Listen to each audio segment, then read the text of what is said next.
और फिलहाल हम पहुंच गए यहाँ पे भूमिया देवता के मंदिर में। और ये हमारा पहाड़ों में बसा हुआ भूमिया देवता का मंदिर।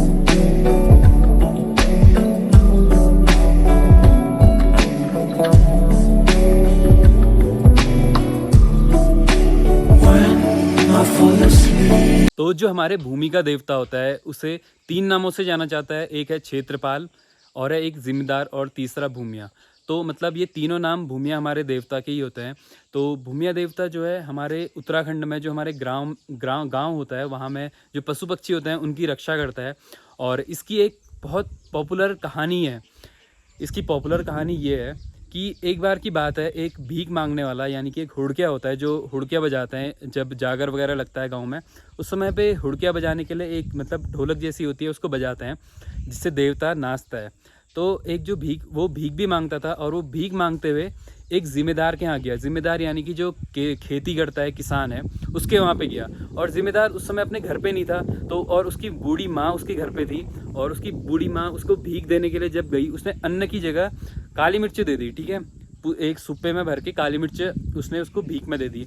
उसके बाद जो हुड़किया फिर राजा के घर में गया, और राजा के घर में उसको उतनी भीख नहीं मिल पाई जिसका वो मतलब चाहता था कि मुझे वहाँ से कुछ ज़्यादा मिले, बट उसको वो चीज़ वहाँ से नहीं मिल पाई।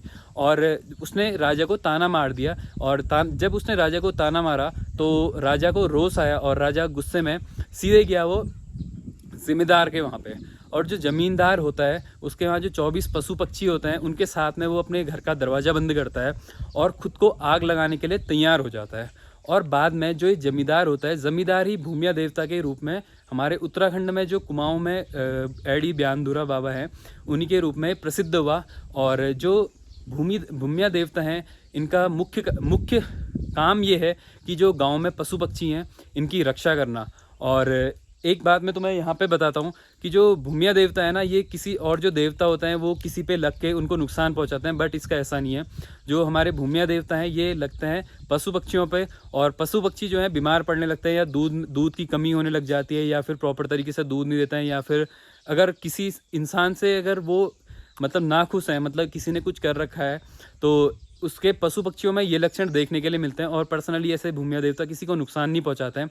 लक्षण यही है कि तुम्हें जब पता चल रहा है कि हाँ तुमसे कुछ गलतियां हुई हैं, और तुम जो भी तुमने देना होता है भूमिया देवता को तुमने देना होता है वो चीज़ें तुम उनको दो। और साल में एक बार जब नया अनाज लगता है तो उस समय पे भूमिया देवता के सामने में जो नया अनाज होता है वो चढ़ाया जाता है। और साल में एक बार जागर भी लगती है, और उस जागर में बकरा भी दिया जाता है और हुड़किया बजाने वाला। और जो हुड़किया बजाने वाला होता है वो भी आता है, जो वो बजाता है उसी पे जो देवता होता है वो नाचता है और सभी को आशीर्वाद भी देता है। और यही मान्यता है। और अपनी काली कुमाऊं में तो देवताओं को बहुत ज़्यादा मानता है। और यही है यहाँ का भूमिया देवता का मेन मंदिर। और नीचे भी 2-3 मंदिर और हैं। और भूमिया देवता का मंदिर ऐसा होता है कि यहाँ पे जो लिंग होता है ना, लिंग जैसे होता है, ये पत्थर होता है, जो ये है पत्थर जो भूमिया देवता, और इन्हीं की पूजा की जाती है।